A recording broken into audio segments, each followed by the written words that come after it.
Okay, so my presentation is over impact of stress on physical health. And so I made a brochure and I've learned in these situations and with this topic from being a former athlete in college and just a normal athlete in general that you are not alone because athletes go through a lot of stress. Like they want to be perfect in everything, and it is hard managing school with the sport you're playing in college. So stress is a big thing that comes with being an athlete. So the first thing is types of stress. Chronic stress, acute stress, and episodic stress is the three main ones I'm going to talk about.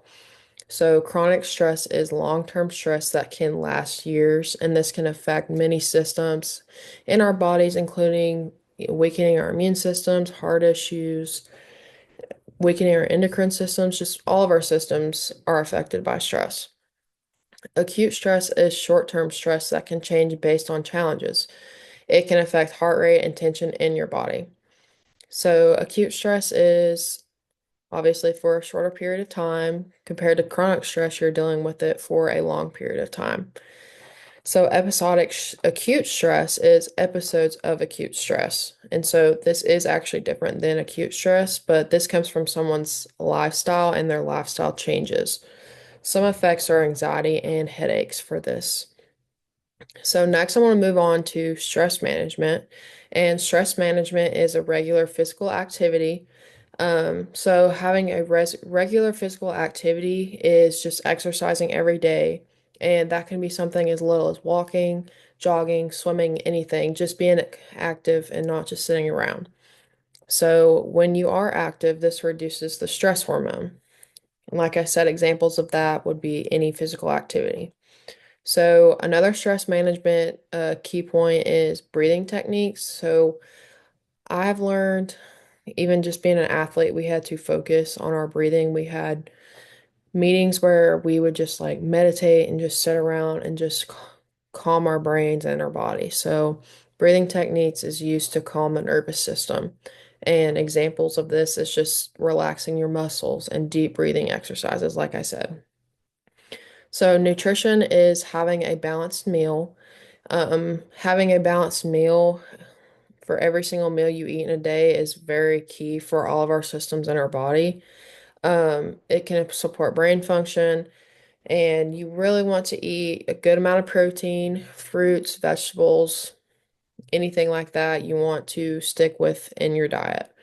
So, sleep is my last one, and having a good night's rest every night can regulate all the systems in your body and your hormones, especially. So, examples of this is having a consistent bedtime. So, if you have a consistent bedtime or sleep schedule, um, your body's going to be more rested and you're going to feel like a better person the next day.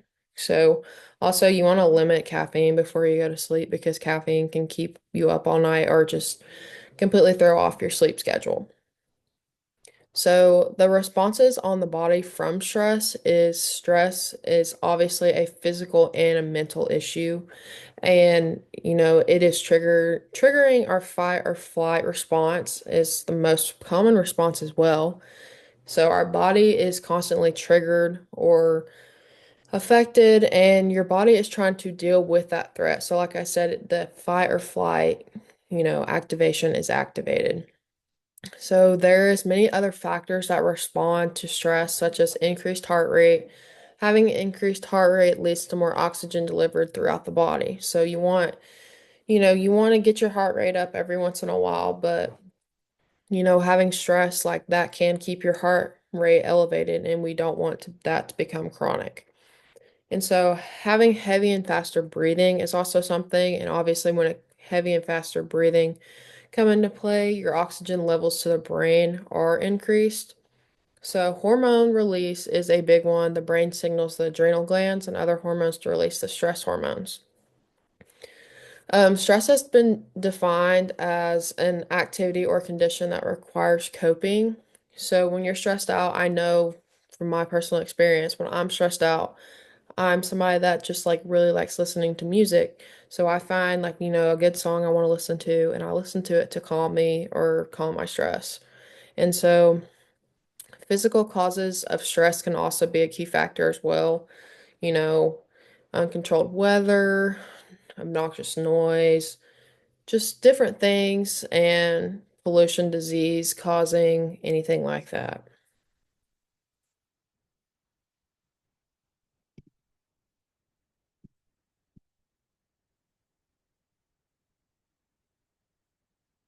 Okay, so where does stress come from?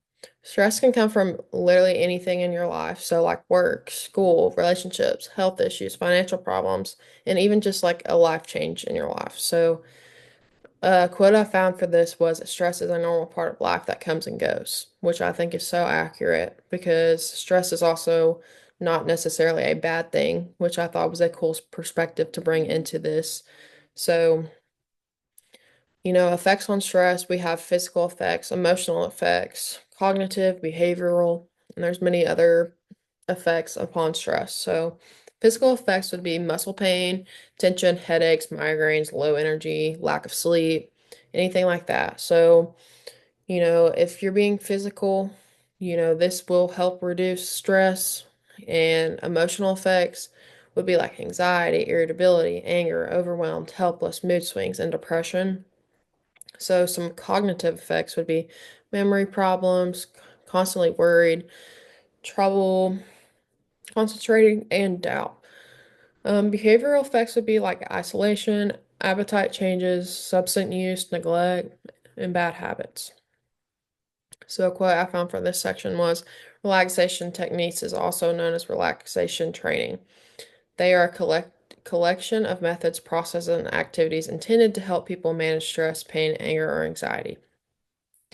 So, the next topic I'm going to talk about is psychological issues. So, stress can affect the nervous system by how the way the brain functions and the brain's psychologically functions. So, stress can turn chronic stress, and you can have chronic stress for the rest of your life, and it can take a toll on your body physically and mentally. So, anxiety disorders are a big cause from stress. So, it can cause the brain to stay in that fight or flight response, and that obviously is not good and is not what we want. Like there can be some very negative side effects to that, like being, always worried, panicked, having panic attacks, social anxiety. So depression is the next one. Long-term or chronic stress can cause depression. Obviously, when you're depressed, you have low mood, no motivation, you don't want to be out and about. So a quote that goes with this is turns out heart health may be laughing matter. Researchers from the University of Maryland found that people with heart disease are 40% less likely to laugh in a variety of everyday situations than people with healthy hearts. I just thought this was very interesting because, when you're laughing, that means you're usually happy. So you would think that would have a positive benefit to your psychological issues. So immune system was one of the biggest ones that are affected by stress. So stress weakens the immune system and it causes your body to release hormones such as adrenaline and cortisol. So cortisol is the main stress hormone, and when these hormones are released, it causes an increase in immune activity. So this also prepares the body for infection or diseases. So chronic stress affects the immune system by delaying wound healing, increasing inflammation, higher chances of getting sick, and catching diseases, which obviously we don't want. So mental health is a huge factor with stress. Stress and mental health usually correlate really hand in hand. So stress is a key factor that affects mental health. So, stress activates the brain's emotions such as fear and alertness.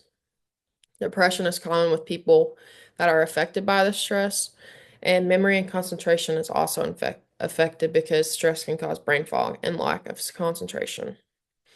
So, the connections between stress and physical health. So, prolonged stress on the body can lead to chronic stress, and that can really impact your life negatively.